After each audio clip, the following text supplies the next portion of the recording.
ड्रामे के अगले एपिसोड में आपको दिखाया जाएगा कि सारा का सारा इल्जाम राहिम पर आ जाता है। पुलिस इन्वेस्टिगेशन करती है और जितने सबूत पुलिस को दिखाए जाते हैं उसके मुताबिक राहिम इस सारे जाल में फंस कर रह जाता है। क्योंकि सबसे बड़ी बात तो ये है कि अमन भी राहिम पर इल्जाम लगा देती है और राहिम ये सुनकर दंग रह जाता है। ये भी दिखाया जाएगा आपको कि राहिम कई बार अमन के घर के चक्कर भी लगाएगा। उसे कहेगा कि तुम मुझ पर इल्जाम क्यों लगा रही हो, तुम जानती हो कि मैंने तुम्हारे साथ ये सब कुछ नहीं किया। लेकिन अमन कहती है कि तुम झूठे हो, तुम्हारा वजूद झूठा है। ये बात तुमने मुझसे छुपा कर रखी कि शहरोज तुम्हारा भाई है और उस कमरे में तुम मौजूद थे। और यहाँ पर शहरोज पूल वाली जो वीडियोस होती हैं वो अपने बाबा को दिखा देगा और इसी वजह से उसके बाबा को भी ऐसा ही लगने वाला है कि राहिम कल्प्रिट है। उसकी मोम भी राहिम का साथ नहीं देने वाली, वो तो अपने सगे बेटे का ही साथ देंगी शहरोज का। वो राहिम का कैसे साथ दे सकती हैं जो कि उनका सौतेला बेटा है। एक तरफ अमन, दूसरी जानब सब घर वाले और तीसरी जानब शहरोज जो कि इस कदर घटिया निकला है कि अपने बड़े भाई पर इल्जाम लगा चुका है। ड्रामे में ट्विस्ट तो उस वक्त आता है जब महरीन को मालूम होता है कि राहिम ने ये सब कुछ किया है। हो सकता है कि वो खुद उसके साथ एंगेजमेंट तोड़ दे और वो उसे कहे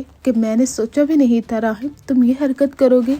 इसी वजह से ही उस दिन एंगेजमेंट में तुम अमन के साथ मिलजुल रहे थे। मेरा इतना इम्पोर्टेंट डे था लेकिन तुम उसके साथ थे। अब राहिम अपनी बेगुनाही को साबित करने की कोशिश करता है लेकिन महरीन भी उस पर यकीन नहीं करती। राहिम कहता है कि ये वक्त साबित करेगा कि मैं एक बेगुनाह हूँ। अब यहाँ पर राहिम को पुलिस पकड़ कर लेकर चली जाती है, इसीलिए ही राहिम जेल में बैठा होता है और वो महरीन की उस रिंग को देख रहा होता है जो कि उसने उसे पहनाई थी एंगेजमेंट डे पर। यानी महरीन और राहिम जो एक दूसरे से इस हद तक मोहब्बत करते थे अब वो जुदा हो चुके हैं। और महरीन के डैड वो कहते हैं कि मेरी बेटी को जिसने भी दुख दिया है मैं उसे जिंदा नहीं छोड़ूंगा। और इसी वजह से ही महरीन और उसके डैड की वजह से पुलिस अमन को पकड़ कर लेकर चली जाती है। एक तरफ अमन को भी पकड़ लिया जाता है तो दूसरी जानिब राहिम को भी। राहिम और अमन को आमने सामने किया जाता है उसकी बेगुनाही और उसके सबूत को इकट्ठा करने के लिए। लेकिन जब राहिम कहता है कि अमन तुम अच्छे तरीके से जानती हो कि तुम्हारे साथ जो कुछ भी हुआ है वो किसने किया है। अमन कहती है कि अली नवाज के बेटे